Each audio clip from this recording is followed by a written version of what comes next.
Ladies and gentlemen, distinguished guests, good afternoon. Allow me to introduce myself. My name is Vincent Ingam. I'm working at EFAMA, the European Trade Association representing the assets and fund management industry in Europe, based in Brussels.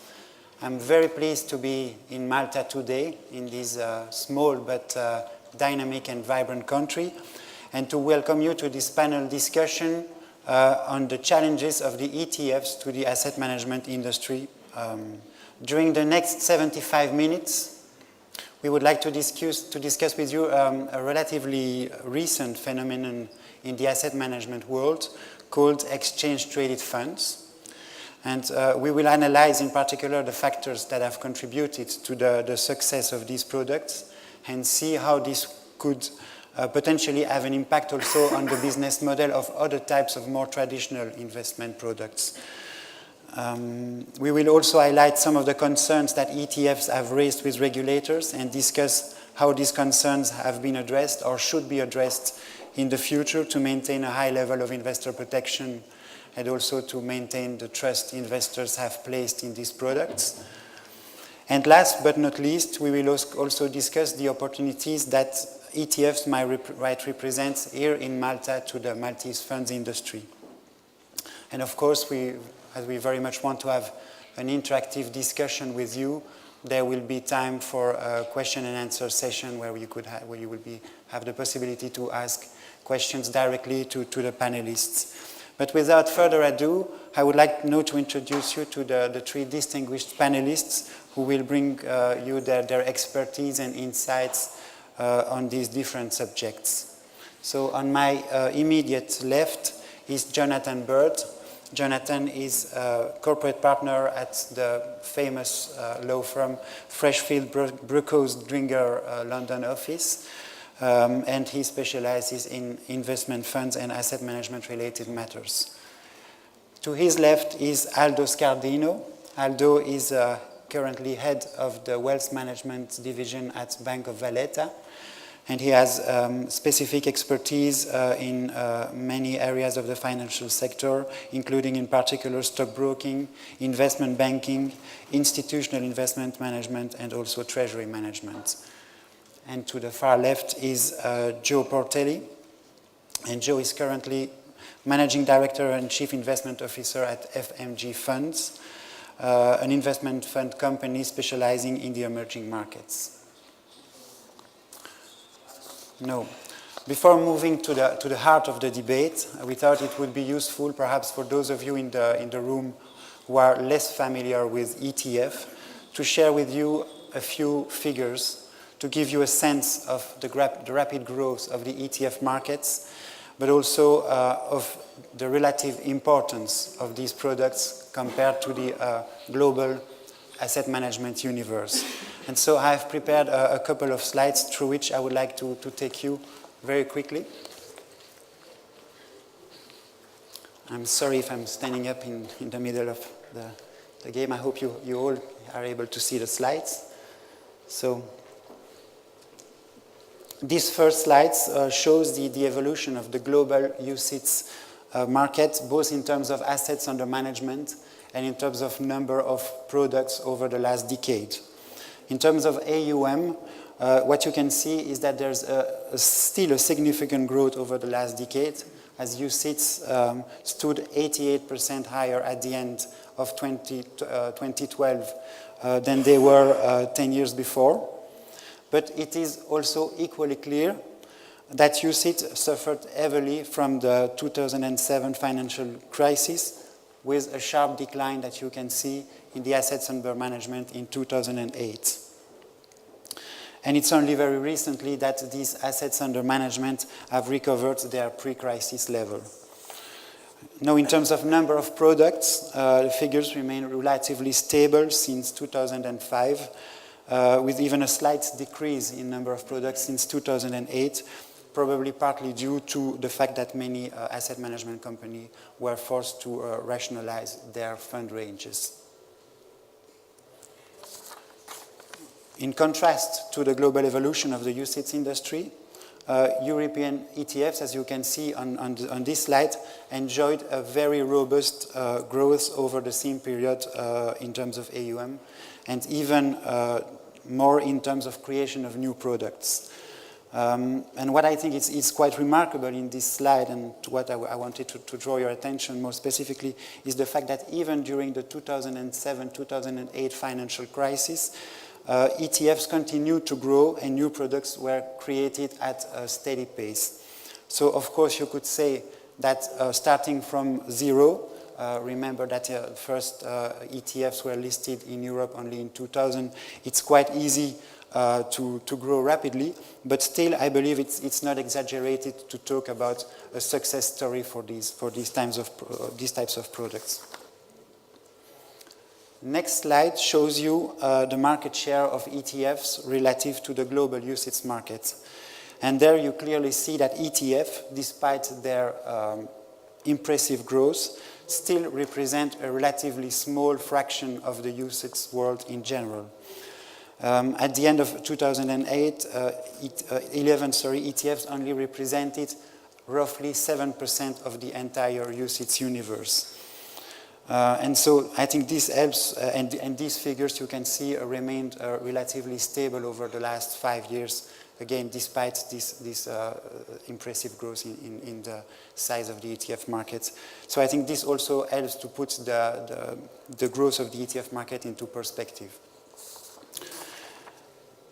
And the last figures and the last slide I wanted to share with you illustrates the concentration of the ETF market on a small number of ETF providers. On this slide you see the top 10 ETF providers in Europe, and you see that the 3 most important providers represent roughly 70% of the market share, and that the 9 biggest providers hold more than 90% of market share. So it's a very concentrated market, and this tendency is likely to continue in the future, notably with the recent announcement by iShares of their intention to acquire the ETF business of Credit Suisse. So these are a number of figures I thought would be useful to share with you. So basically, impressive growth, but still a relative fraction of the UCITS industry, and definitely a very concentrated market. Now it's time for me to turn to the panel, and I would like to start maybe with a question for you, Aldo, and maybe a very basic question. What is exactly an exchange-traded fund? How would you define it? What are its main features? And what makes it different from other types of investment products and maybe also from other types of exchange-traded products? Yes, thank you, Vincent. Perhaps we should rather speak about exchange-traded products rather than exchange-traded funds, because only a part of these instruments are really funds.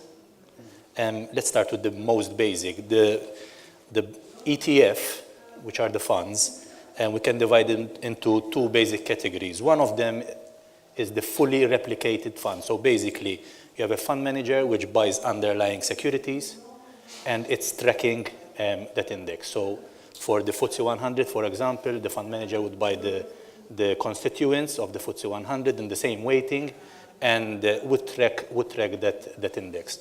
Now there we talk about tracking error. So how close does that fund, does that ETF move in line with the underlying index? But there are regulatory aspects as well. Who is keeping those constituents, those assets for the ETF? And from an institutional perspective, we should rather speak about tracking difference and not tracking error. And where does that difference come? Where does that outperformance come? Because the ETF does securities lending. It lends those assets to get income and outperform the index. But securities lending brings along with it a lot of risks as well. That is the fully replicating model. Then you have the optimization model. If you're tracking the MSCI 500 index, for example, you cannot possibly own all the constituent assets, so you optimize. You buy the major assets. so that you track as much as possible. And again, there you have the tracking difference question from an institutional perspective. Because if you don't own all the underlying constituents, you're going to have a difference in the performance. The risks start to kick in when you don't own the securities directly, and you do a derivatives-based ETF. So you try and replicate the performance of the underlying index without owning the constituents of that index. And that is normally done by the ETF entering into a total return swap with a swap counterparty. So basically, what you're doing is you're going to a bank, and you're swapping out the performance of the index. The bank is promising you the return, the performance of the index, okay? And you as an ETF pay a variable rate based on a different index, which does not necessarily have the same assets as the benchmark that you're trying to track. And you go into these different risks then. You enter into counterparty risk. The owner of the ETF, the shareholder, all right, is incurring counterparty risk, which the ETF has contracted. When we talked about securities lending, that income is reflected in the performance of the ETF. You have to analyze whether all that income is going into the performance. That's a different thing. But when you encounter counterparty risk, it's not reflected in the shareholder's return. Okay, so it's incurring risk without getting rewarded for it. Then there is the further complication where you have ETFs which are doing a synthetic operation, okay, on an unfunded basis. So there isn't a portfolio of securities which is different from the benchmark that it's trying to replicate. It's unfunded, okay? And that brings out even more risk because you have a counterparty risk with someone that is promising you a return, which is trying to equate to the benchmark, but there isn't even collateral against that counterparty risk. And that's the ETF's side. Then there are the notes, okay? You have instruments which are termed ETF, but they're not funds. They're notes. They're trying to replicate the performance of gold, for example. But what is the risk for you? It's the risk, the counterparty of the fund manager. He's promising you a return which is linked to the performance of gold, for example. Okay, but there is no underlying gold. Okay, so your risk is that that fund manager does not deliver that performance to you. So those are the commodity funds, and there is the note funds. But basically here we're talking about credit risk. So my point is these are not even funds. They're outside the scope of the funds directive. These are notes. These are credit exposures. Okay, so calling them an ETF is a misnomer. Then you have the third category, which is a catch-all basically, and these are exchange-traded instruments, which are futures, options. They are neither notes, and they're neither funds. They are basically structured products. But however, there is a little bit of confusion in the market because we term all of these ETFs when in reality it's only the first part which are really funds and the rest are actually not funds.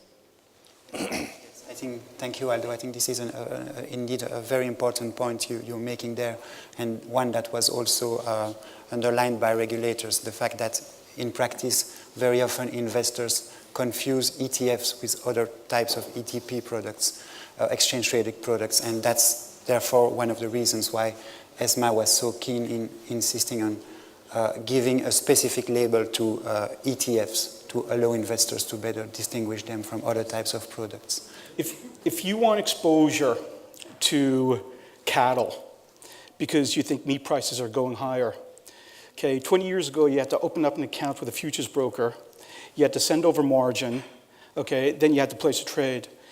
Guess what? If you want exposure to gold, if you want exposure to silver, how do you like exposure to India? How do you like exposure to Russia? How do you like exposure to Kazakhstan? With ETFs, you can get very efficient exposure to a lot of very, very fascinating investments.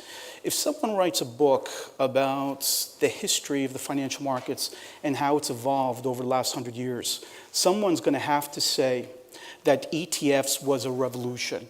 It brought the financial markets both to the individual investor and to the institutional investor. Now, as an institutional portfolio manager, let me say this. I work for FMG. We are a $200 million emerging market fund. By the way, I bet someone earlier how many times I'm going to mention FMG today, okay? So I'm going to try to mention it's cheap advertising with them. But we live with these ETFs. In some respects, we find them to be competition. But in a lot of respects, they keep us honest. I mean, I'll give you an example. We have a China fund, we have an India fund, we have a Russia fund. And the fact of the matter is we have to compete with the MSCI Russia ETF, with the MSCI China ETF, et cetera, et cetera. And it's not always easy competing. You know why? Because ETFs are cheap.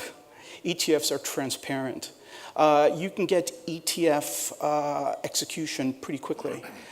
So from that perspective, it's competition, but it also keeps us honest and it also keeps us competitive. Not to mention the fact that we also utilize ETFs to generate alpha for our portfolios. We have 3 portfolios which trade ETFs exclusively. We use ETFs to trade tactically, to trade strategically, to market rotate from one country to the other.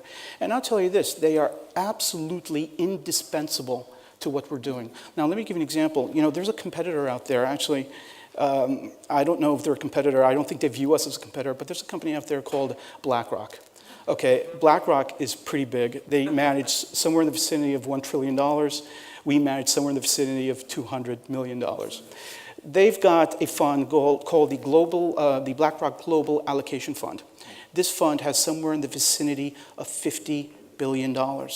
This fund alone employs roughly 55 investment professionals. FMG. We have roughly 4 investment professionals. We are managing a fund called the FMG Global Allocation Fund. What BlackRock does is they take the Global Allocation Fund from a bottom-up perspective. They have very, very smart investment managers, very smart analysts that are looking at the market and that are picking individual securities. We don't have the man-hour, nor do we have the expertise to do that. What we're good at is picking ETFs. Our Global Allocation Fund has roughly exposure to 24 ETFs. And what we've managed to do within this 24 ETFs is mimic a portfolio which in many respects is just as good as BlackRock's portfolio. And the only reason why we can do that is because we're top-down money managers and we're using ETFs. So from our perspective, ETFs are absolutely indispensable. I see a bunch of people here that I know, and I see a good friend of mine who's the head of the banking finance department at university. And we have this discussion all the time. You know, we have to teach people who are learning how to invest and people who are studying investing that sometimes the proper way to invest isn't by picking the needle in the haystack, but it's by investing in the haystack. And for example, there's been a lot of research which confirms that 90 to 95% of a portfolio's returns doesn't come from idiosyncratic issues, it comes from asset classes. So ETFs give us an efficient, affordable opportunity to invest in different asset classes, and we find it absolutely indispensable. I would like to move on in the debate and maybe ask you what you think are those the key factors in the success of these products. What make them so successful and attractive to investors, and maybe again. Definitely, as Joe has mentioned, it's the ease of access to markets, the relatively cheap way of investing and moving in and out of markets. And obviously it affects normal funds because you can buy these as a normal share. You don't need to put in a redemption and wait the number of days prescribed in a prospectus to wait for the money to come. So as Joe was mentioning, this is quick, easy, and efficient way of investing and getting exposure to markets markets and asset classes, which normally or historically were difficult to obtain. Okay. Jonathan, is there anything you would like to add at this stage? You're asking the wrong man. I get paid to be a professional pessimist. So I think unfortunately I can tell you about the regulatory concerns and problems, and I'll probably take a good beating from my 2 colleagues on my left-hand side. From my perspective, looking at this from sort of legal framework, I think a couple of the comments that my other panelists have made earlier are very helpful. One is, when people talk about ETFs, they talk about all kinds of different things. And another point that I think from a lawyer's perspective is important is ETFs really were born in the United States. A lot of the investment opportunities, even for Europeans, are from US products. The European market is sort of subtly different, certainly from a regulatory perspective, and has given rise to a number of fairly interesting points, which I think are the sort of counterpoint to some of the comments made earlier. The first thing I would say, though, is if you really want to get a regulator excited about something, give it a three-letter acronym. You know, calling something an ETF, you're going to get your regulators completely excited about what's going on. And Joe, forgive me for saying this, you made a very sort of evangelical speech about ETFs. I have heard other people say something similar about 5 or 6 years ago with another three-letter name, which was CDO. And I think what underpins about what I'm about to say, I think, is perhaps, for those of you with a more sort of regulatory bent in the room, is an illustration of where regulators are these days and what the risks are of particular products. And I think what we've seen, and Vincent, you at Afama have followed this very closely, is once the initial shock of the financial crisis died down and regulators had worked out what a CLO was or a CDO was, or at least had worked out it had a three-letter acronym and it was incredibly complicated and the people who constructed it didn't really know how it would respond in stressed conditions, the regulators did think somewhat that they didn't want to be caught asleep at the wheel again. And so, as Vincent's slides illustrated in the beginning, we had a situation where we had a product that seems to withstand the crisis, a product that was growing even in 2007, 2008. And regulators suddenly sort of woke up to the idea that, oh my goodness, is this our next three-letter acronym, systemic risk? What's going on? And some of the sort of points that the regulators have grappled with, and I think we as lawyers have grappled with, have been similar to the sort of securitization points. And they do really revolve around two areas. One is essentially mis-selling and misdescription. The other is, in stress conditions, does the product actually do what it says on the tin? Can you rely on it? And what's interesting there is, from a US perspective, the US Securities Exchange Commission has been very active, essentially, in policing the US ETF market. There are all kinds of weird distinctions as a matter of law that have underpinned some of the distinctions that Aldo has made about the differences in products that aren't necessarily apparent as an investor or a user of ETFs, but from a sort of structurer and a manufacturer of ETFs kind of become quite interesting. And there have been certain things, certainly on the sort of commodity side as well, where the SEC has been quite slow to allow things to happen. In Europe, it's been different. And the point here is that people have used the UCITS wrapper, which is, I suspect most of you know, the pride and joy of the EU's investment asset management division in terms of a EU investment product that's kind of conquered the world. And the original point about the UCITS wrapper was it was meant to be a retail investment product that was liquid. It invested in transferable securities. You could get in and out there at NAV. And the way that people have structured ETFs in Europe, particularly, has been to use the UCITS wrapper, not necessarily exclusively, but by and large pretty much everything. But unlike UCITS that aren't generally traded on an exchange, you end up with these ETFs being exchange traded, so you get intraday liquidity rather than having to wait till the end of the day or whenever. And the other point is you've got market makers in there who are making a market in the things rather than necessarily trying to rely on a redemption of the underlying securities. And as we've talked about, sometimes they don't even have the underlying securities. So in a way, speaking from a British perspective, you're looking at a vehicle that sort of was last in fashion about 100 years ago, which is the idea of a British listed investment trust, which is a kind of corporate that's listed on the stock exchange, and you have people buying and selling the units in those things during the day. The great advantage of the ETF is these investment trusts can be pretty illiquid. They don't necessarily sell at net asset value. The beauty for these guys of an ETF is you hope you're going to get to NAV. So then the regulators have said, what kind of goes wrong? One of the things been worried about, to knock this on the head, is they sort of get worried when people say how fantastic ETFs are and how they're taking over the whole market, because they suddenly think if you've got loads of people investing in sort of essentially index tracking products or products that are sort of are replicating particular things, what if there's a market crash? What's the systemic risk caused by these products? And that's where you get back to the CDO example, because people say, regulators say, if you look at the structure of these things, they're massively complicated, and regulators say, do people really know what they're buying? It's easy to say, I am trading in this, and there's a price, and I'm just buying and selling this unit. But if you get into a stressed environment, what's really behind it?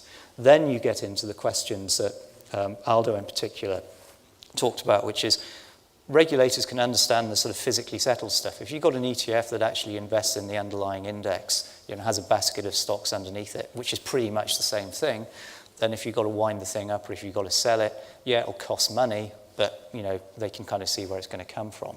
The trouble with that is, as Aldo said, that costs a lot of money. So you want to look at something more synthetic, or you want to have an ETF that actually works its assets, sweats its assets to sort of minimize the dealing cost for people. So then the regulators have looked at the whole sort of idea of synthetic ETFs, and also, depending on where you are, things that are sort of collateralized. And what they've been concerned about there is that investors actually understand that if you're in a synthetic product, you're not really collateralized against the index that you're investing in. For instance, you could be in a FTSE 100 ETF, but actually there could be no FTSE 100 stocks anywhere near it. They've been concerned about a few things there. It's largely around disclosure, though, but it's also around the quality of collateral. One of the other sort of great themes that comes in is it's been an attempt to bash banks, or at least financial institutions, because one of the things they've seen with ETFs and all this kind of stuff is in some of the sort of more synthetic collateralized structure, and Aldo, you may have a view on this, Joe, too, they found when they sort of opened the HUD and looked underneath that actually, ETF A could have a total return swap with Bank B, and Bank B might have provided some collateral, but the collateral the Bank B provides has got absolutely nothing to do with the reference point of the ETF. It's not FTSE 100 stocks, it's, outer Mongolian mining stocks or something like that. And so the regulators say, oh, well, is this really a way for the banks to get cheap finance by essentially giving collateral against an instrument that's selling, something on an option? The only real way that they can deal with this has been through the UCITS framework.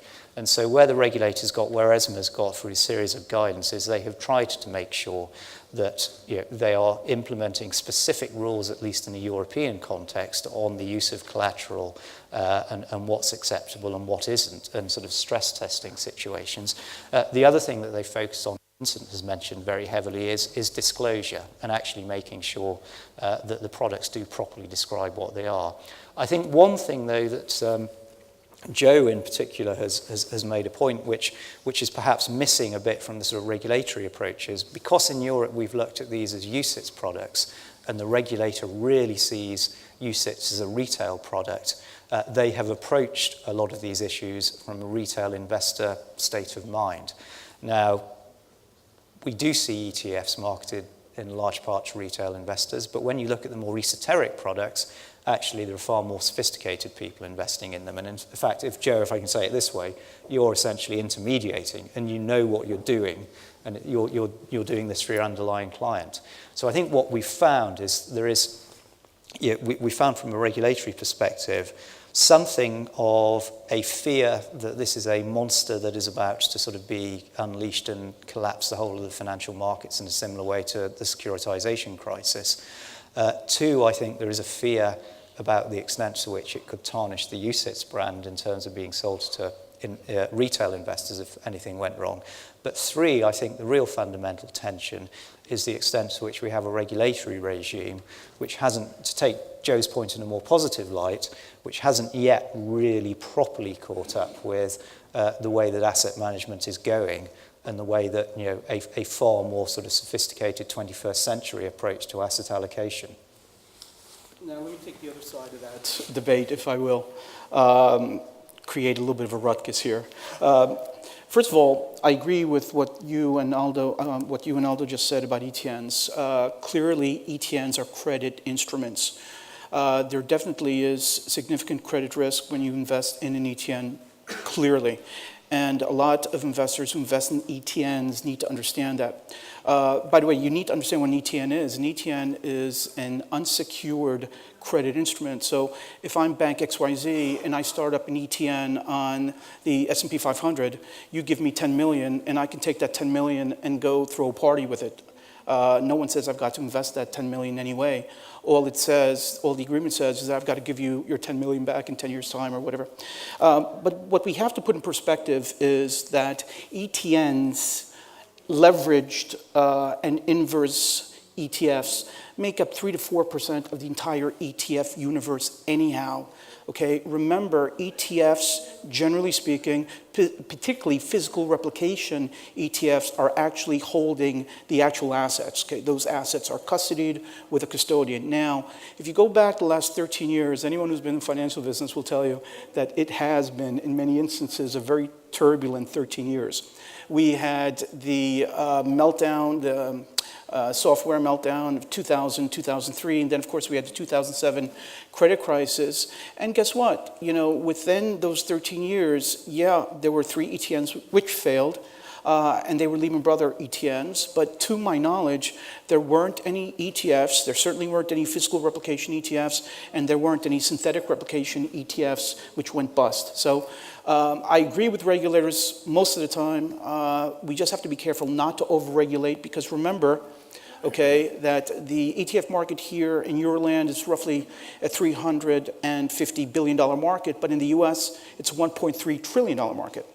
And if people find trading ETFs here in Euroland cumbersome, or if they find that there's too much regulation, they'll just trade the ETFs in the US. And the ETFs in the US are much more liquid, they're much deeper. And by the way, all of that, pretty much all the hedge funds focus on, not all the time, but they do focus quite significantly on US ETFs because the markets are less fragmented, et cetera, et cetera. So, you know, I think having this debate is good and healthy, but I think it's also important that the regulators do not over-exaggerate the risks within ETFs, because in many, many respects, particularly the UCITS ETFs, remember here in Euroland we have MiFID also, and then a lot of these ETFs trade on exchanges, so you have exchange regulation. I think they're very, very well regulated here in the US. But having said that, Aldo said something very interesting about security lending.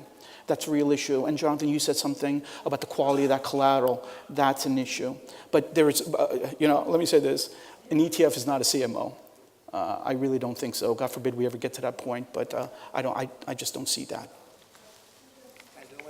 Your view on that? Do you think that regulators were right in the regulatory responses they brought so far? Do you think there's anything more they should do that they've... There is an ESMA proposal, right, on ETFs. Some points are being addressed, some are being missed, in my opinion.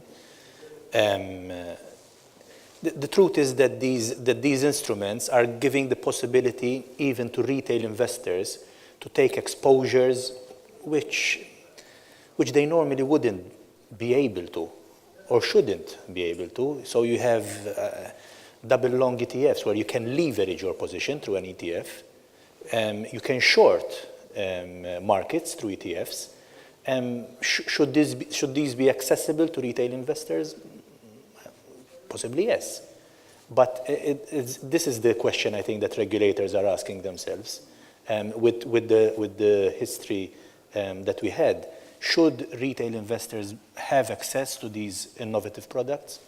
It's a question. I think it's still very much an open question, and also with regulators. We see that the European Commission is still concerned indeed by this, what they call the retailization of complex products. Yes. And this is still a theme they are working on. And for instance, in the consultation paper published last year, in preparation of a new revision of the UCITS directive, this is one of the themes that was addressed by the Commission in the consultation paper. One of the ESMA guidelines refers to how ETFs should be named. I think we already discussed, for example, that UCITS, it's a wrapper which clearly gives retail investors, institutional investors protection. There's no question about that. But the problem is here in Euroland, there are ETFs which aren't UCITS compliant. So the fact that, for example, based on this new guideline, that these UCITS have to be called UCIT ETFs, I mean, that's a real positive. You know, talking about this guideline, and Jonathan, you're the expert on the legal stuff, but let me say this, you know, just by making these disclosures more prominent in the KID or in the offering documents doesn't mean that people are going to read them. So, you know, that's another thing. Getting back to what you're saying, Aldo, I think that ETFs are fine as far as retail clients are concerned. There's no reason why they shouldn't have exposure to ETFs. The only issue, however, is there is a real ignorance as to how these leveraged ETFs work, for example. And there has to be some education, but you know, you can't regulate stupidity, so to speak. I mean, at the end of the day, you know, I'm sorry guys, but you got to go out and you got to make an effort to learn and to know what you're buying, right? So, but clearly, the inverse ETFs, 3 times inverse ETFs, you know, you've got significant tracking error over a long period of time. These things are just designed to replicate on a day-to-day basis, certainly not over a long period of time. Thank you. No, maybe moving or leaving regulatory concerns aside for a moment, I wanted to ask you, we highlighted in the beginning of this panel session some of the strengths of ETFs like cost efficiency, transparency, and so on. How do you think, Aldo, Joe, that this could challenge the business model of actively managed, more traditional investment funds? They are a challenge, definitely, because it's much more practical as an investment vehicle. Obviously, there is in the level of disclosure, there is in the level of regulation, and that is something that we were discussing. But it's much more convenient to buy an ETF, definitely. And therefore, it's a challenge for these funds. And over a period of time, because these funds are able to lower their cost of operation, okay, or to leverage on the assets they have, over time, they outperform the traditional funds, or they should outperform, and therefore it's a challenge, definitely. Does that mean, if I understand you correctly, that if we look again in, I don't know, 10, 20 years' time to the market share of ETFs I was highlighting in the beginning, there would be a significant shift in the proportion definitely. I'm expecting growth in the ETF market in Europe to catch up with what happened in the US, definitely. The issue is on concentration of market participants as well. It will take the big US players to enter Europe to have that type of growth, but it's bound to happen. Getting to that, Vincent, the global ETF market, let's put it this way, in 1993, the first ETF was the SPDR, the S&P 500 ETF. So in 1993, we had one ETF. Today, there are somewhere in the vicinity of 3,300 ETFs. The assets within global ETFs are in the vicinity of $2 trillion. The assets within global funds are in the vicinity of $25 trillion. I guarantee if we meet here 10 years from now, the 2 is probably going to be 6, and the 25 is probably going to be a lot less. There's no question that more and more investors, more and more institutional investors are realizing that ETFs just are an excellent way of generating alpha, excellent way of getting exposure quickly, excellent way of exiting exposure. So there's no question in my mind that ETFs are going to grow. They're here to stay, no question about that. Which leads me to another question. For the time being, the ETF market, certainly in Europe, is essentially an institutional market. Investors are essentially institutional clients. Do you see a possible evolution in that sense as well, and an opening of the ETF market also to retail investors, and what are the possible barriers to such evolution?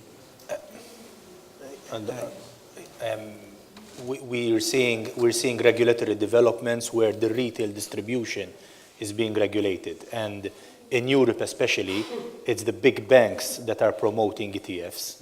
Now that brings, I want to carry on Joe's argument, that brings some questions as well, because you have these big banks that are the promoter of the ETF, they're the swap counterparty, they're the prime broker, they're the custodian, they're the depository for the reference basket assets. So are we getting into a situation where these entities are really too big to fail through the CTF business?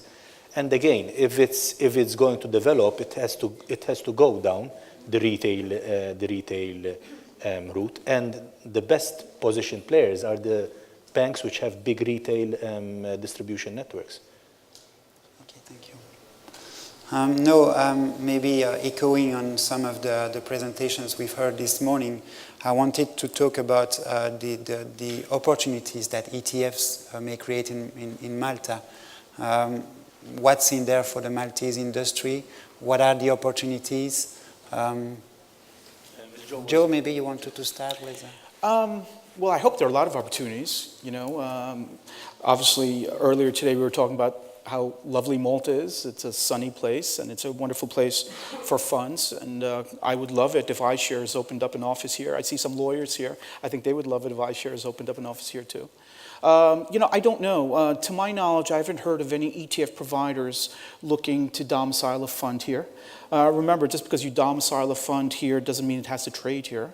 I think it would be a good thing. I'm not sure if that's our position of strength, because as you all know, a lot of ETFs like going to the Luxembourgs and to the Dublins of the world.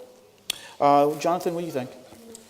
I think I can only sort of look at it from more of the sort of back office perspective, but I think there are two things. At the moment, Luxembourg and Ireland, as you say, dominate the ETF business in terms of the place of domicile, and in a way the sort of place of sort of back office functions.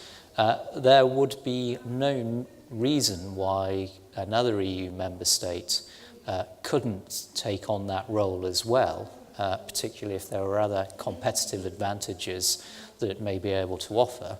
I think you make a very good point, though, which is, you know, as illustrated by the earlier slide, given at the moment that the ETF world is so heavily concentrated among a limited number of providers, it would be hard, I think, to encourage some of those to change what they do at the moment, particularly given one of the benefits of ETF is its speed of formation, limited cost base.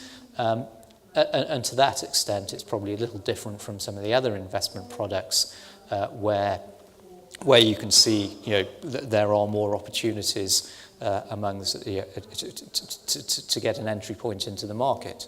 That said, though, I think to the extent that Malta has a very active and thriving financial services business, it ought to be the case that everyone should be looking at the developments of ETFs very closely, just as people are looking at UCITS, just as people are looking at hedge funds, just as people are looking at everything else.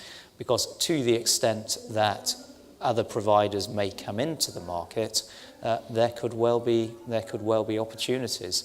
I think, though, it does require a fair amount of investment because of the nature of the product and the nature of the margins involved. You almost have to sort of have a readily available platform for people to be able to use to be confident to think of you as a country that has an appropriate platform. My point of view is that we might have an opportunity, and you mentioned the cost factor, and I'll explain why. I think it's unlikely that you'll have another FTSE 100 ETF or S&P 500 ETF. There are enough. Where we're going to see new ETF, it's going to be in niche products. There's where the development opportunity is. Now, when you have niche products, you'll have lower primary market amounts being gathered, and costs are going to be determining. Now, when we compare the jurisdictions, I read from the various reports that Malta, as a cost structure, is 30, 40, 50% lower when compared to Dublin and Luxembourg. It's not just the listing fees, it's the cost of operating the ETF as well. So there might be an opportunity for Malta where there are niche products, though. And when you're talking about niche products, do you have any specific products or types of products in Taking mind? the cue from maybe from Joe's earlier Joe maybe. discussion. Maybe access to the North African market, I don't know. You know, there's an ETF for pretty much everything out there. I mean, I've seen some really weird ETFs. You know, like I said, commodity ETFs. By the way, now we have strategy ETFs. Just a year or so ago, PIMCO started up their bond ETF, and their bond ETF is actively managed. So now you have actively managed strategies within these ETF wrappers. By the way, guess what? There's also an M&A ETF for merger and acquisitions. There are a number of hedge fund replication ETFs. There's a CTA ETF. I mean, look, if you're ingenious, by the way, you know, I assume that the only reason why we haven't started a Malta Stock Exchange ETF is because we don't think that there's a demand for it. But, you know, if someone's ingenious enough to do it, and if, you know, if they want to seed it, you know, you can come up with lots of different ideas. Any other opportunities you see for ETF, for the Maltese fund industry in relation to ETF? I mean, the opportunities, as was mentioned, is more on, I think at the moment, is more on the back office part of thing for the ETF provider. But again, Joe's right. If there's anyone ingenious enough to offer a niche ETF, why not having it out of Malta? Okay. I think the fundamental is, to the extent that you see these slides and they say, actually, guys, where is the growth sector going to be in asset management? And you say, oh, it's going to be ETFs, then I think from a financial services perspective, the more you can do to see how you can get some entry point in there on some factor of, you know, certainly from a back office perspective, administration, you know, domicile of the product. It's got to be something that's worth looking at, rather than sort of sitting here in 10 years and saying, oh my goodness, didn't Ireland do really well out of that, or didn't Luxembourg do really well out of that? Why did no one else, you know, even bother to think about it? By the way, you know, another point is for every ETF that opens, there's another ETF that closes. The economics of managing an ETF pretty much suggests, at least in the US, that the ETF has to have assets in the vicinity of $80 million for it to be economically viable. Last year, there were some 200 or 300 ETFs which closed globally.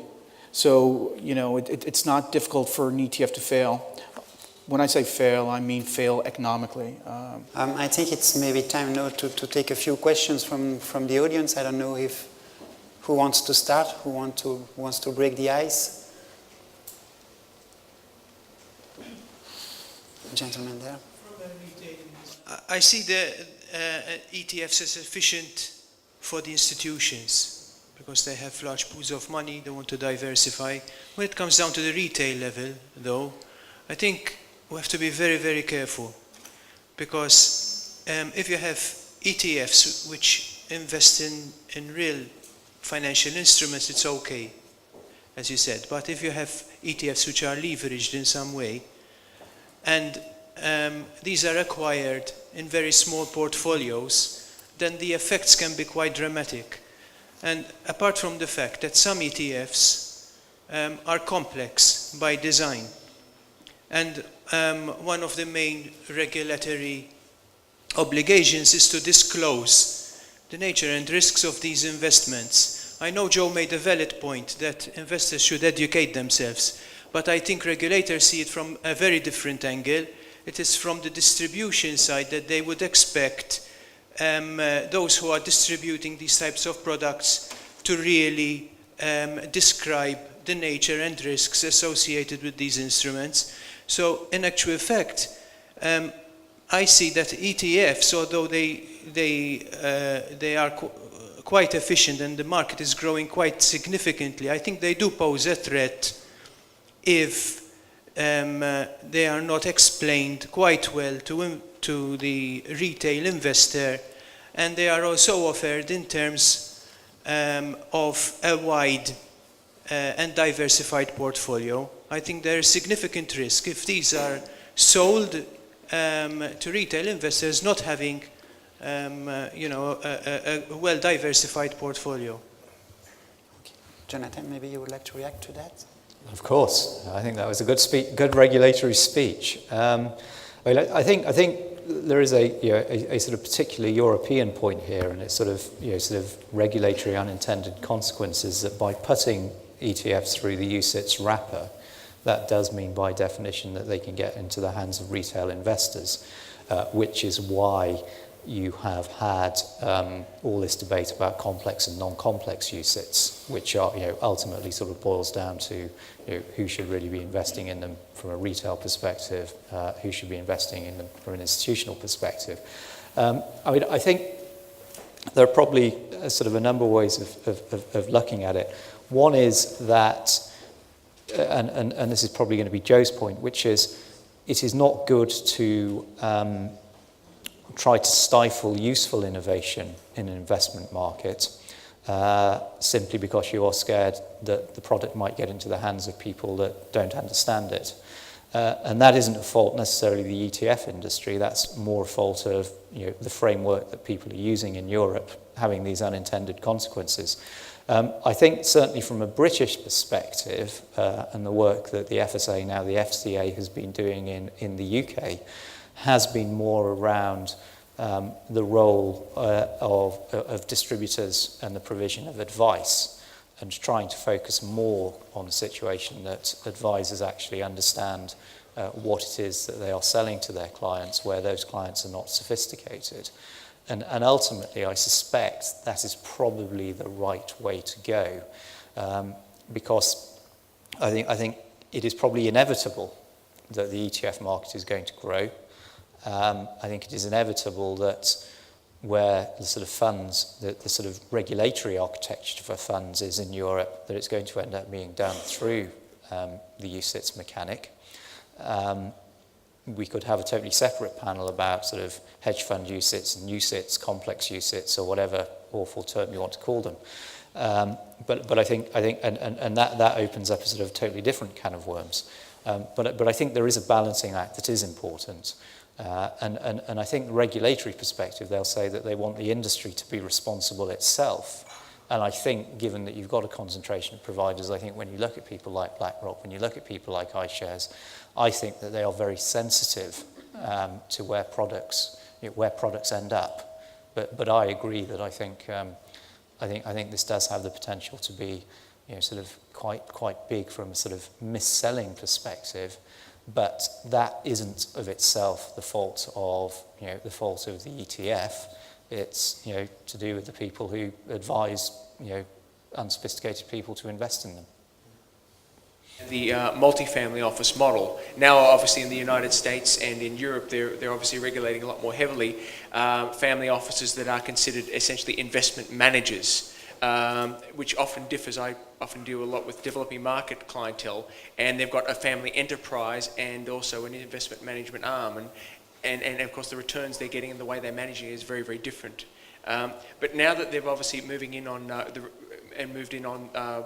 multifamily offices where they're managing money, what do you see are regulatory issues for single and multifamily offices, which you've got a cluster of them? Okay, yes, the single family office, it's their money, so they should be able to do what they're doing, and they can even financially qualify in terms of to get involved. But what do you see of the regulatory and other issues for single and multifamily offices?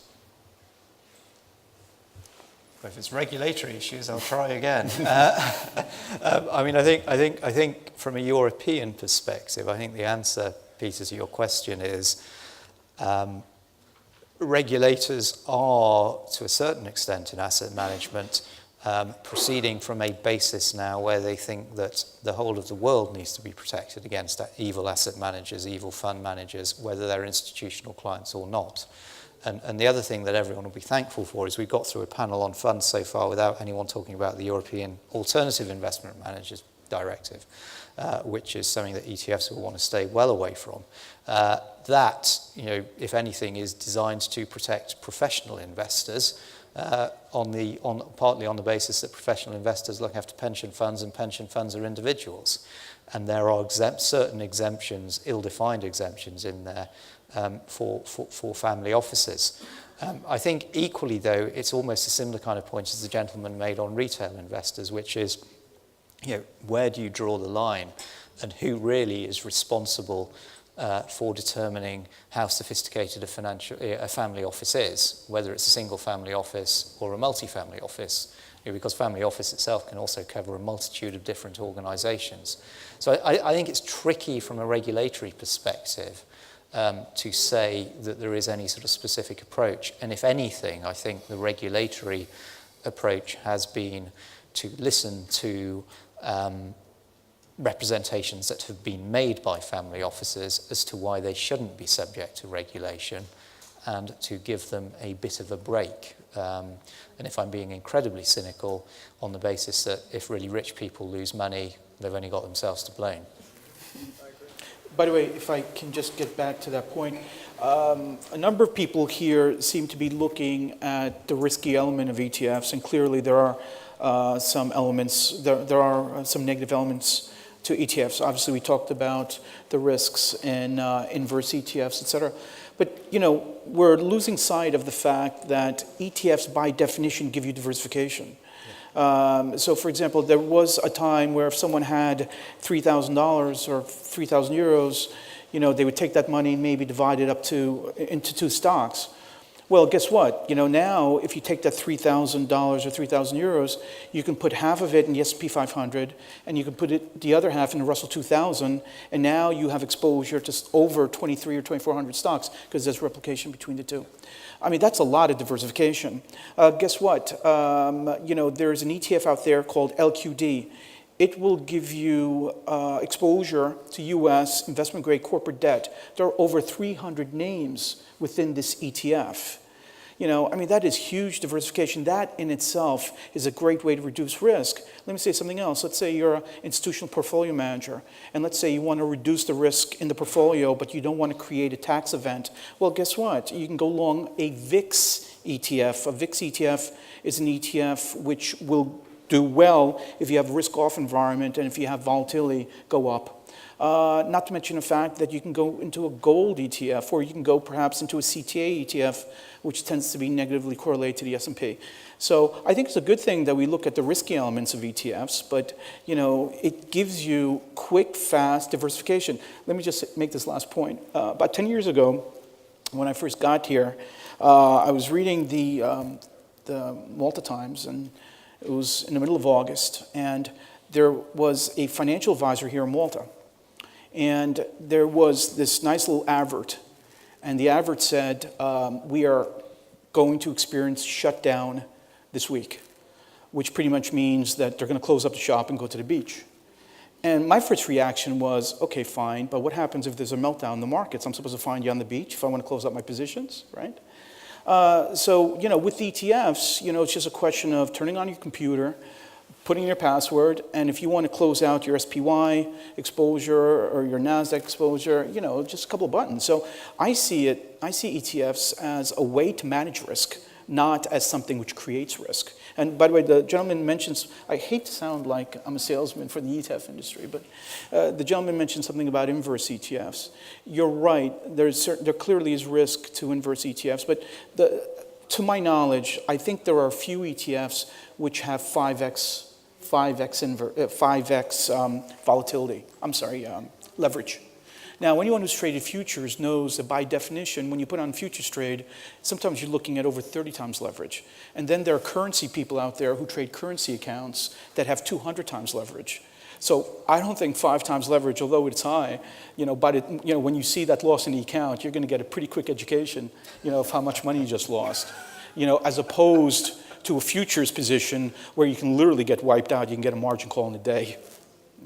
If you were trying to form a dream team and the right people, what would be your checklist or criteria of the types of people you wanted there managing your money and what they should, the skill sets they should have to basically execute and obviously grow that investment capital to a greater degree?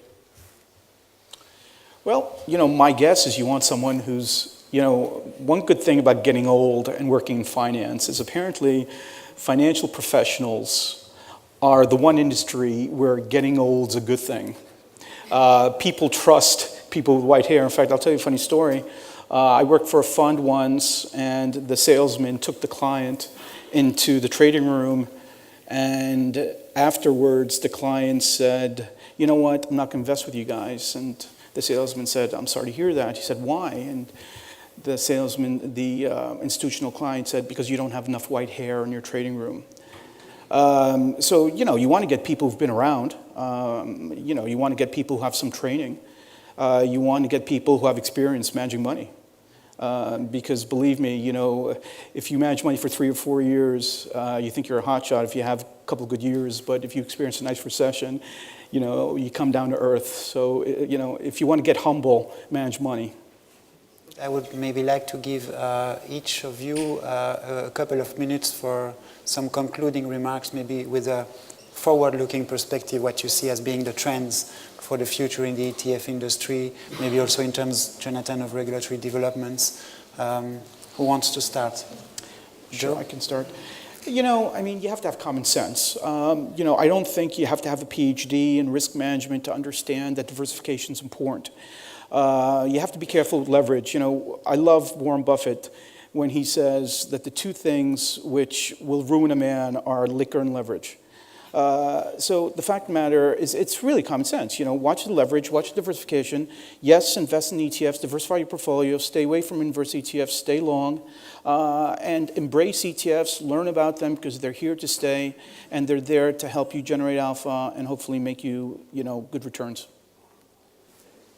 I think ETFs are bound to grow, especially in Europe. They're an excellent vehicle. You can get easy, quick, and efficient access to markets and to assets. The thing that we should concentrate on is understanding exactly the implications of the structuring, knowing exactly what one is buying, and making sure that the ETF industry itself presses on disclosure, so that whoever is buying their products knows exactly what they're buying, what they're paying for, what their cost of holding that ETF is, where the conflicts lie in the structure. As long as there is all this information, then an advisor can advise. Then an investor can know exactly what he's buying.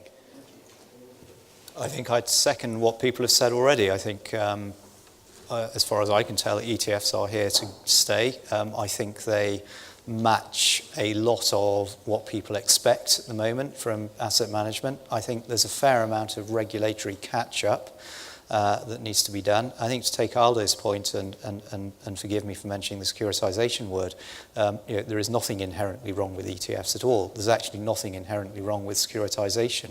The issue is the extent to which those who use it do it responsibly. And there will always be, from a regulatory perspective, there will always be a minority that give regulators cause for concern, but that shouldn't detract from the quality of the product overall. I think that's an excellent conclusion, and it remains for me to thank you for your participation and to ask you to join me in uploading the panel for this, what I thought was a very interesting and lively debate.